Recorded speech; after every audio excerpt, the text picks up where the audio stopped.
So we will, next thing we'll do before we start assembling the shocks is we will polish the shock shafts. This is, I wouldn't say something you have to do, but it definitely makes your shocks smoother for sure in the end. So I do it. One little step to give you the smoothest shock possible.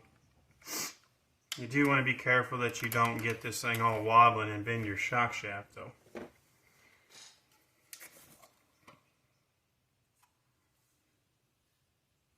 Just coat that with some of this Mother's polish. I will apply pressure all the way across the shock shaft, and I'll just hold it on for, I don't know, just a little bit on each one, 30 seconds or so.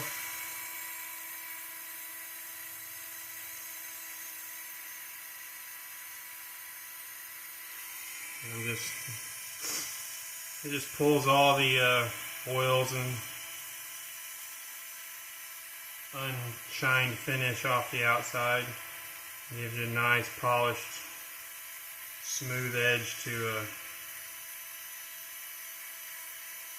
for it to go through the O-ring.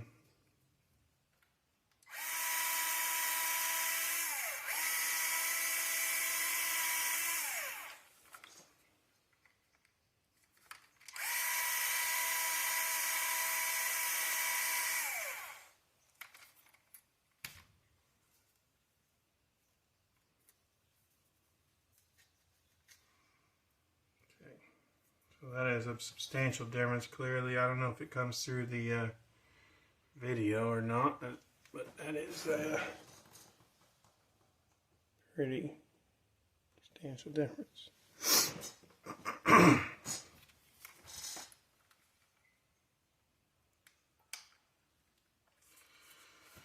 I'll just do that on all four.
Good, okay.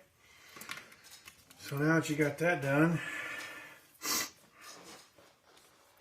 it's time to start assembly. I'll take these off the trees here. Make sure there's no little edges left. You pull these off. They're pretty good about releasing from here, not leaving any edges on there that'll make it not want to set inside the shock very good. That's good.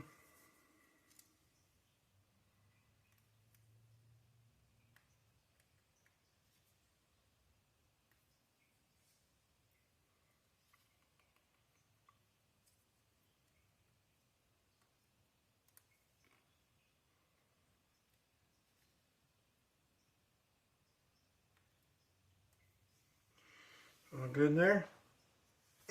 Okay. Next up, you want to grab your O-ring grease of your choice. I use the J&T Bearing Company clear O-ring grease. I've used quite a bit of different O-ring greases in the 15 years I've done this, and this is definitely my favorite of all those. It's kind of like a pretty thick jelly-like feel. It's pretty good stuff. So then you just coat your O-rings real good. Push them in there. Get your washer. Push it in there. Coat your O-ring.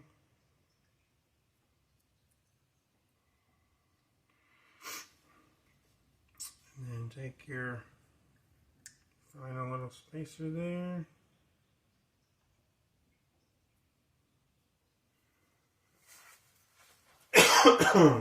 Excuse me.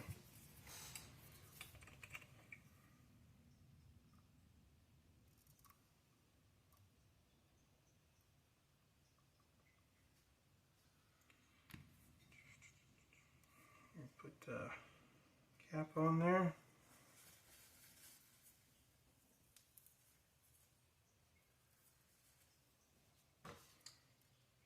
I know some people Loctite these, but I don't. I've never had one come loose until now that I've said that out loud on a video. It will probably happen.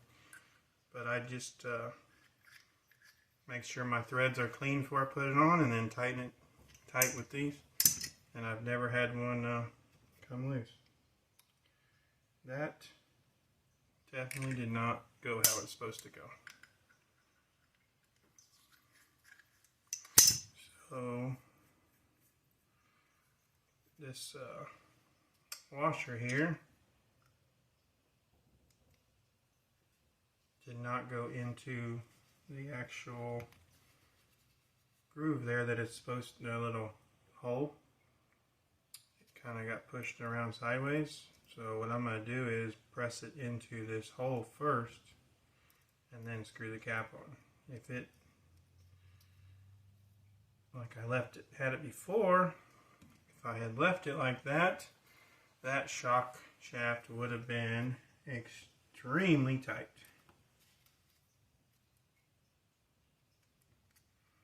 Yeah, that's really tight in that hole.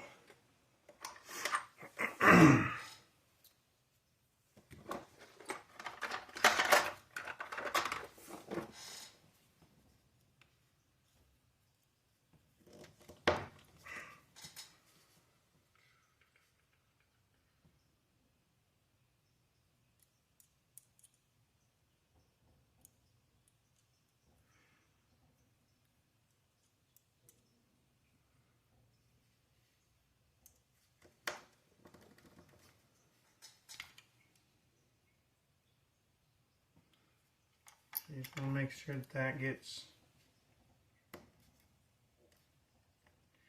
pushed all the way down, flush into that nut, all the way down against there, and then it's actually going up through the cutout. Otherwise that's going to just squeeze the O-rings to death, and you don't want that. I'm just using my 5.5 nut driver, making sure it's pushed down in there. It was kind of tight where that recessed area goes up through that opening. It was pretty tight in there, so I just used my 5.5 nut driver, squeeze it up in there, and now all is good, and I can put that together.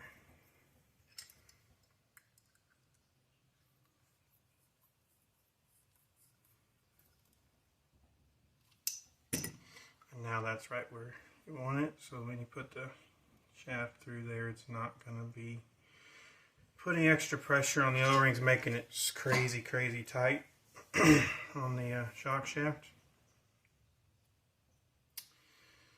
So let's go ahead and do all of them at the same time here. Get these knocked out.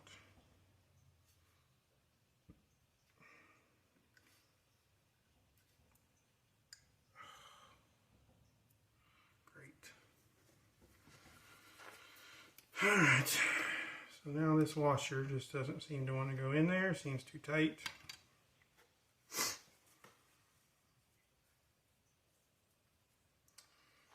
So check around it, see if there's any burrs on it. A little bit right here.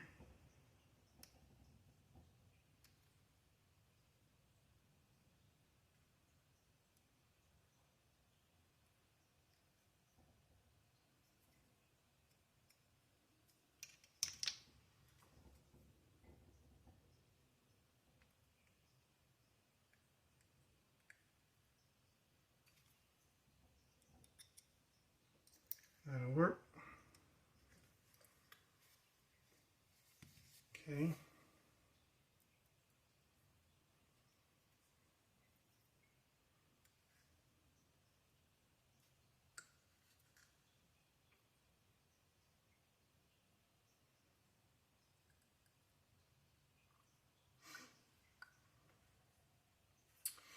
And again, I'm going to just put this straight into the nut.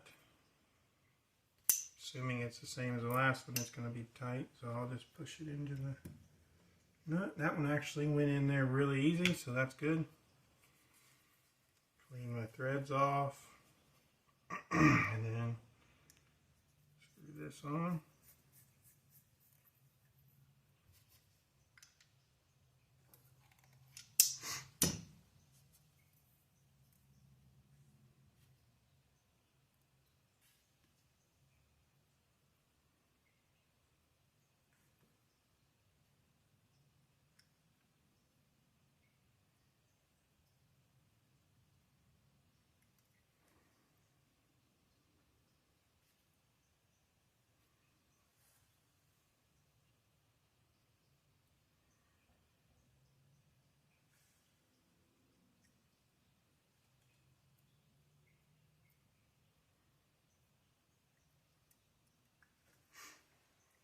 Good. Take these and drop in the final spacer.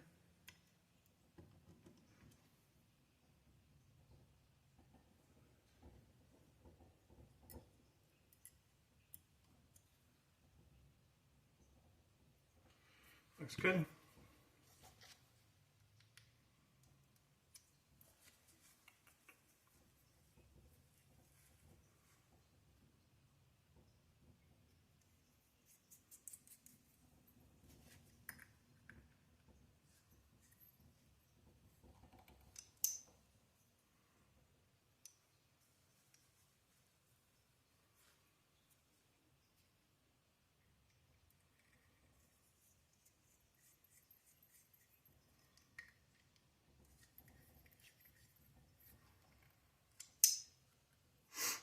Okey-doke.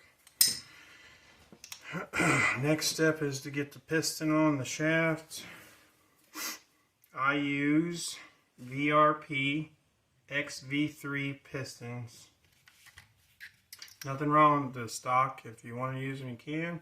But I highly recommend VRP pistons. I've been using them for years, and they're outstanding is an understatement. They're amazing pistons. So I use 8-hole 1.2 pistons from VRP, and I drill out one hole in all four. I drill out one hole to 1.5 in the front pistons and one hole out to 1.6 in the rear pistons.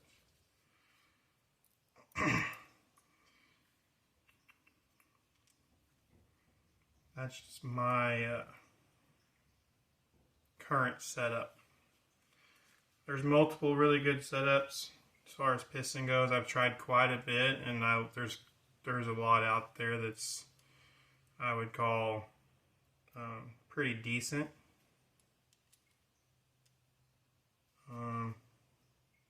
But this is my preferred setup. 5-hole 1.5s are pretty good. 6-hole split pistons are pretty good.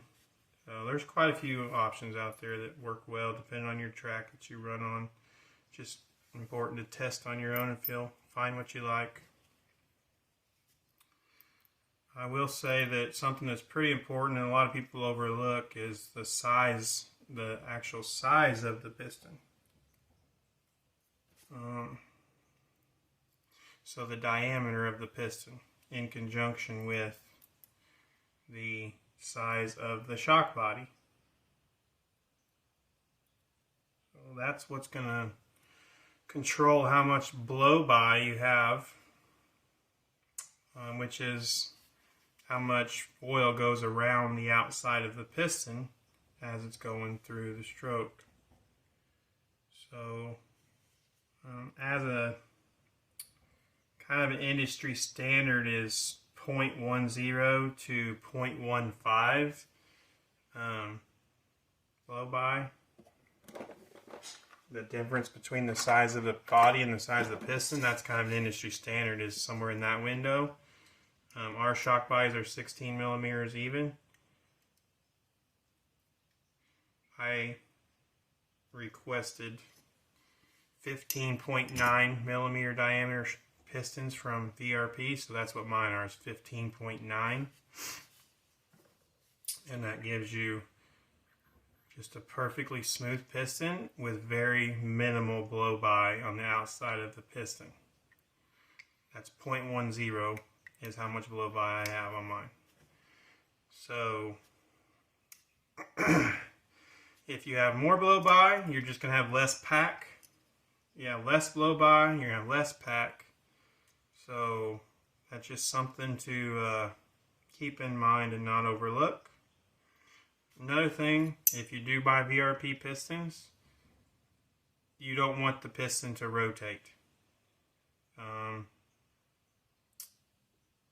The nut needs to be tight on VRP pistons. I know on like a standard piston, you don't want to tighten it all the way tight.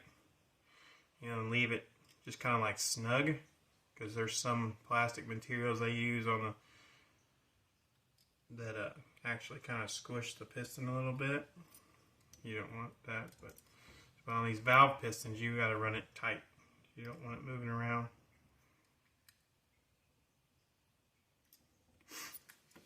All right. So you can check every single one just this way and make sure there's nothing weird in the shock bodies. And that is butter smooth.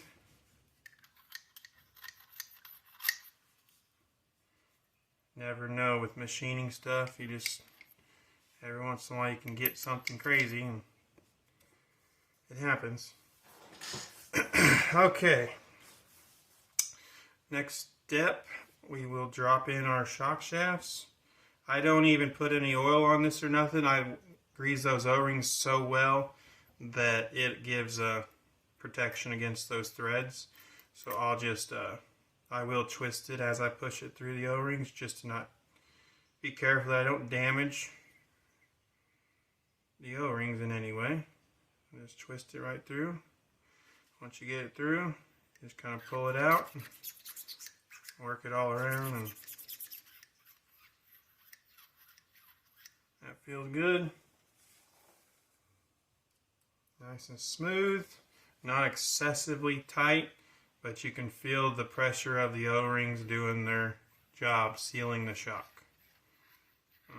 That little bit of friction noise you hear is the shock being 100% dry on oil and not having any in there, so that's what that is.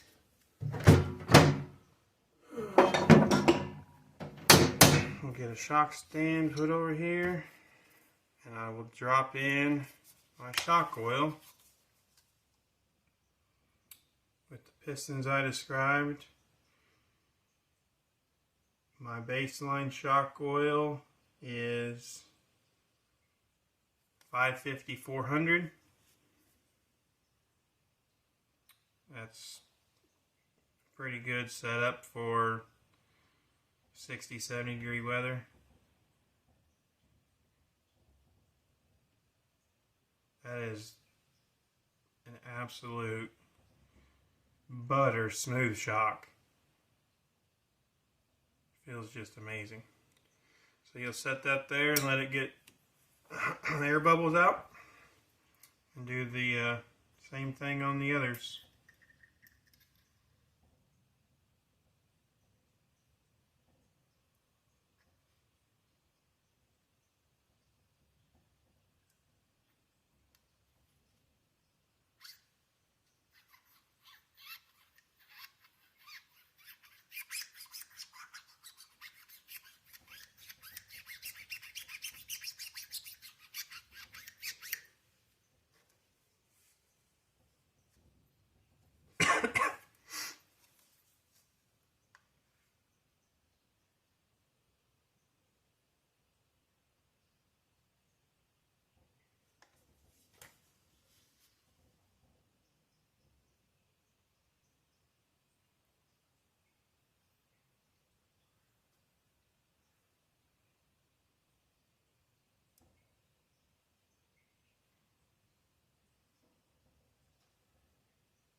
Kind of going up and down slow, kind of twisting the shock shaft around a little bit, making sure I work all the air bubbles out.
Alright, let those set for 5-10 minutes or so, let the air bubbles get out of them.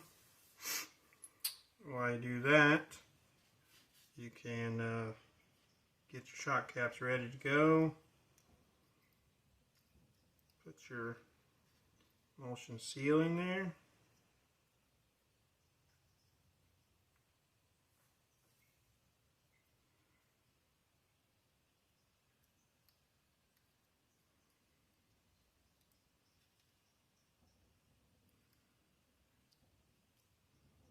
That's what it'll look like when it's done.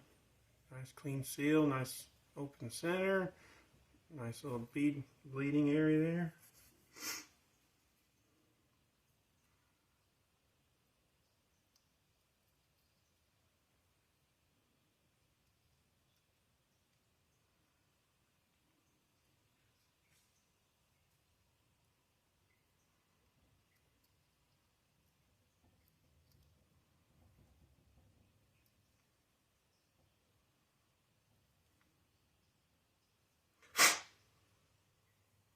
Make sure there's no metal shavings in there.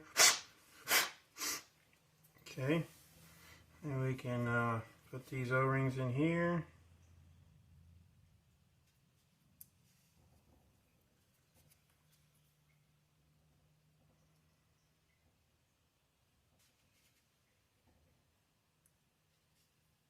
Shock collars.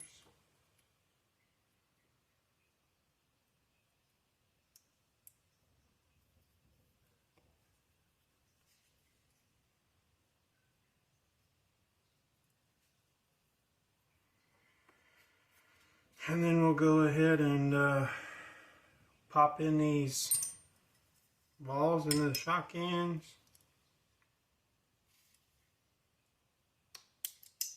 Make sure they're nice and free once you get them in there. There's no, they're not tight in any way. That one is tight. See that? I'm holding the ball and it will not move freely. A simple fix to that, just take a pair of pliers, grab each side, and just squeeze as tight as you can, and then free as it gets. Simple little quick fix. Been around for ages.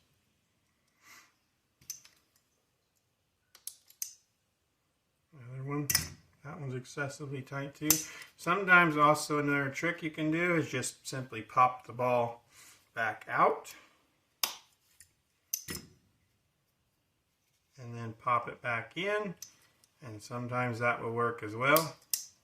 It did that time, nice and free. So there's two different tricks to fixing that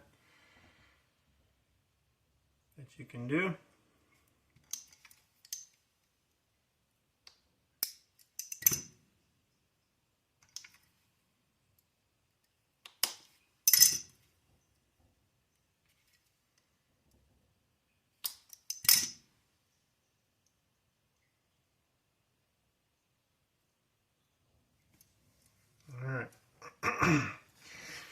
So that's done. Shocks are looking like they got a lot of air in them. So I'll get my shock boots.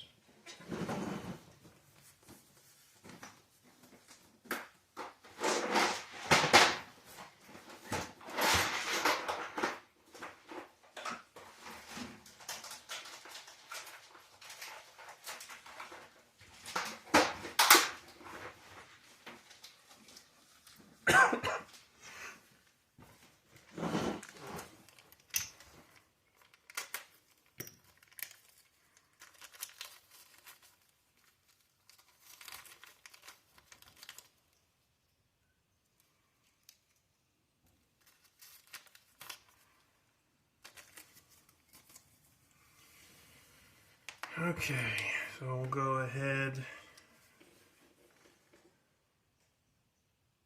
I'm not going to sit here for 20 minutes waiting on these to get every single drop of air out. With emulsion, the shock is built on air oil mixture, so it's not super critical to wait on all those tiny little fuzzy bubbles that are in there. Just get out, made the big air bubbles. With a bladder shock, you don't have any air inside, so you want to wait and let every little air bubble get out. With emulsion, it's not near as critical. So I'm going to fill this up full, extremely full, almost till it's about to spill out. Then I will go ahead and put my shock cap on, and I'm going to run that all the way down tight.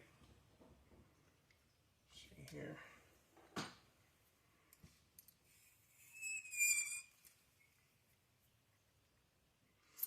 running that all the way down tight.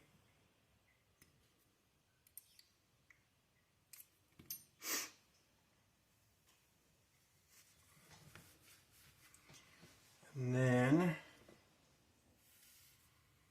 get my set screw here, or my 2.4 cap head. Now, I'm going to say before I bleed this, with emulsion shocks, it is 100% critical that you bleed your shocks in the environment you're racing in that day. With humidity, pressure changes, temperature changes, all that stuff affects your emulsion shocks and how they work. So, just to give an example, if you build your shocks, you bleed them inside your house, air conditioned, and it's 70 in your house, and then you go race outdoors in the summer and it's 95, that oil expands so much and will build up so much pressure in your shock that your shock shaft actually will not even go in all the way. Your shocks will hydro lock and they'll have so much pressure it won't even be able to go in all the way. So, and the whole point of running an emulsion shock is to have a 100% dead shock in and out. So, it's extremely crucial that you bleed your shocks in the environment you're racing in. I'm doing mine inside right now just for video, but I will say that whenever I go race this car, whatever that is, I will pull these shocks off and I will make sure and re-bleed them before I race these shocks. So, just something to know. You can build your shocks in your house, whatever, but when you go to the track, you need to re-bleed them that day, for that kind of condition. So all I'm going to do is push this up slowly all the way down and then put the screw in. I'll lock that down. Wipe off the excess oil here. And then I'm going to pump this up pretty fast, building the pressure in the shock basically is what I'm doing right now. So the first time you bleed it, you're bleeding excess oil out, and then now you're pumping it up to build up all the pressure inside the shock. Once you build up pressure, pump it 30 times or so. Just pump it a bunch. Once you get that pressure built up, quickly pull out the screw. Press that all the way up again, and you're going to get that little bit of extra oil out of there. And the extra pressure that you built up is going to release as well. And then you have a perfectly built emulsion shock. Right there, 100% dead.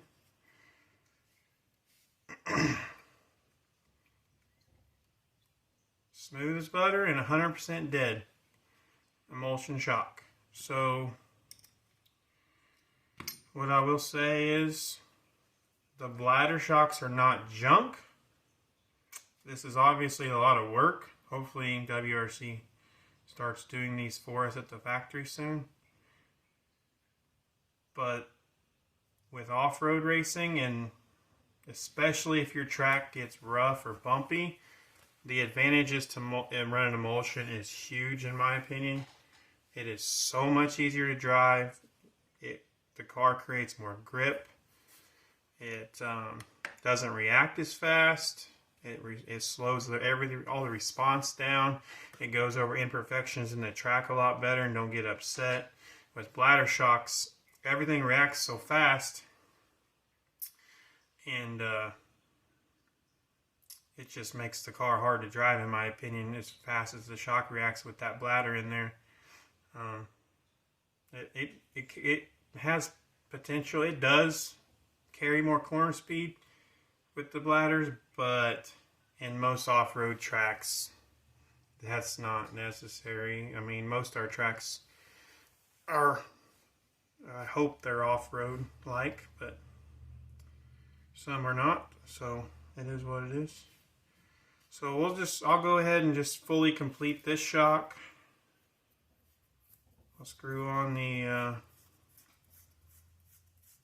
spring collar here.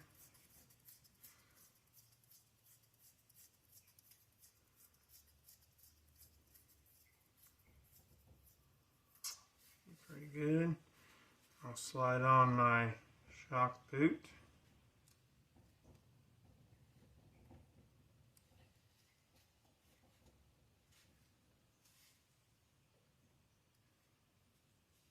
Okay, and I will screw on the shock end.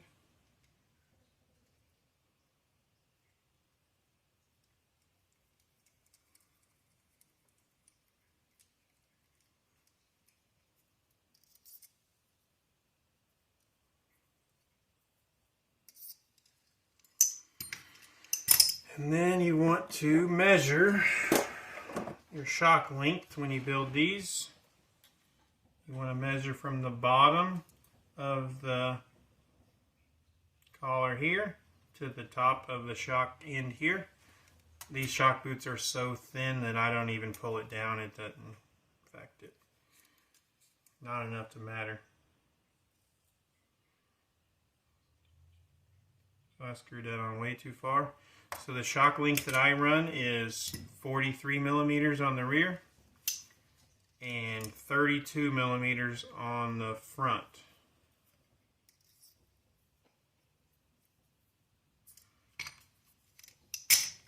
If you're running the stock aluminum towers, you will need to alter that shock length some to get yourself some more droop.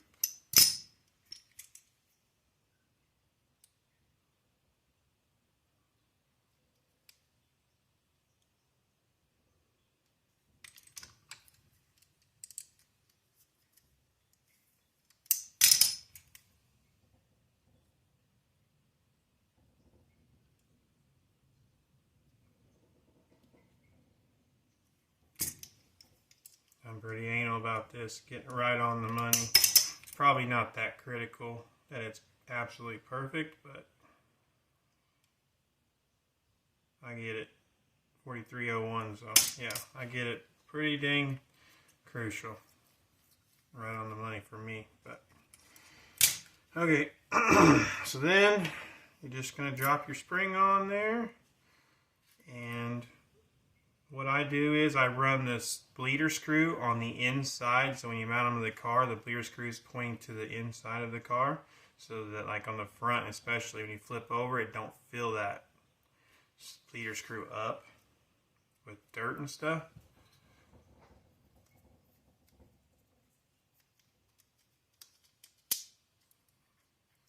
So there that is. So when I drilled these shock caps, I paid attention to there's a little groove on one side of the shock cap. There's actually there's a little groove there where the bushing actually sets inside. So I actually paid attention and made sure that I drilled all my shock caps to where the set screw will face in and the bushing will have that guide there. So something to, if you do the shock cap mod, something to actually look at and pay attention to. Just going to push that right in, shock bushing, and it's going to set in that groove. Bleeder screws around the inside. So that is going to be a left rear shock. Nice and completed. I'll just go ahead and end the video there because I'm just going to repeat the exact same process all the way through those shocks. There's nothing going to change, so I think I've got one across. I'm going to write on here what oil I put in because it might be a while before I run them. But that is a perfectly built shock. I'll just go ahead and say as well, I run the stock rear springs are pretty much my go-to all the time. And I'm running the red hard springs on the front as my baseline. Pretty much I run most of the time. And then if the track is extremely low grip and I'm having problems sliding the front end, then I will put the stock front spring on as well as the rear. So I pretty much run the stock rear spring all the time. So that will do it for the shock video.